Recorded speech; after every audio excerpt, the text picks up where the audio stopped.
Bab 2, Anatomi Dasar Manusia.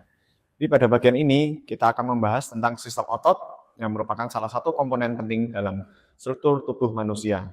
Pergerakan semua otot berasal dan dikendalikan oleh otak. Tendon menyambungkan otot dengan tulang. Rata-rata terdapat 656 otot dalam tubuh manusia dewasa. 3 tipe utama, kerangka, otot kecil, dan peredaran darah. Otot voluntary adalah mengacu pada otot yang dikendalikan secara sadar oleh tubuh. Otot involuntary mengacu pada otot yang bekerja tanpa disadari. Selanjutnya, sistem kerangka. Memberikan perlindungan dan struktur badan. Kita lahir dengan 350 tulang.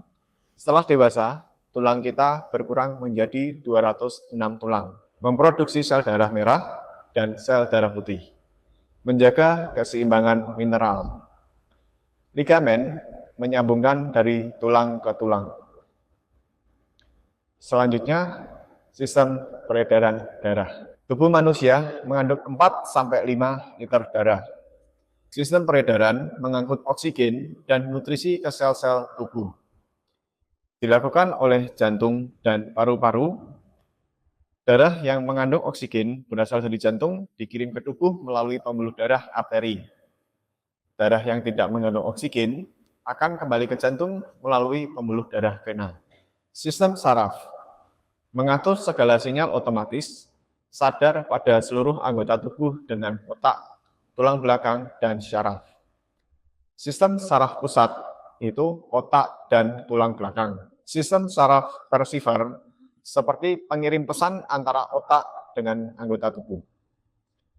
Sistem saraf otonom beroperasi secara otomatis seperti detak jantung dan pencernaan. Bagaimana sistem saraf berkomunikasi?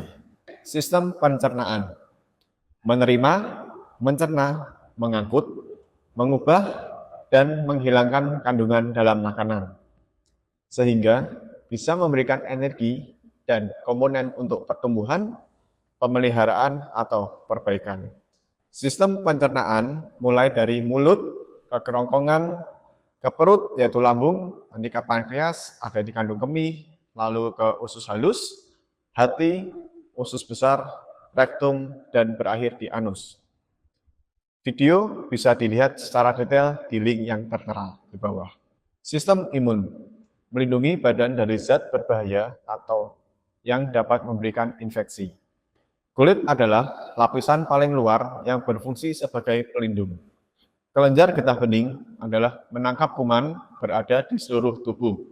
Kelenjar timus berfungsi untuk memproduksi dan mendidik T-sel seiring bertambahnya usia. Kelenjar timus akan berubah menjadi jaringan lemak. Limpa berperan sebagai penyaring darah, memproduksi dan menyimpan sel darah merah dan sel darah putih. Amandel dan adenoid berfungsi untuk menghancurkan zat asing yang terhirup atau tertelan yang berada di tenggorokan dan juga rongga hidung. Sistem endokrin berkomunikasi dan menjaga homeostatis menggunakan hormon ke dalam aliran darah. Persimpangan di mana gugup sistem dan sistem endokrin datang bersama-sama di hipotalamus, bagian otak yang bertanggung jawab untuk aktivitas ANS dan untuk mempertahankan homeostatis di seluruh tubuh. Tiroid berperan untuk mengatur metabolisme dan pemakaian energi. Kelenjar adrenal berfungsi untuk melepaskan adrenalin dan noradrenalin sebagai respon terhadap stres. Kelenjar pineal menghasilkan melatonin, mengatur pola dan ritme tidur. Pankreas menghasilkan insulin dan glukagon untuk menjaga kadar gula dalam darah, berperan pada pencernaan dan sistem endokrin. Nah, Warriors, di bab 2 ini, apa yang kamu paling ingat? Apa yang masih dibingungkan?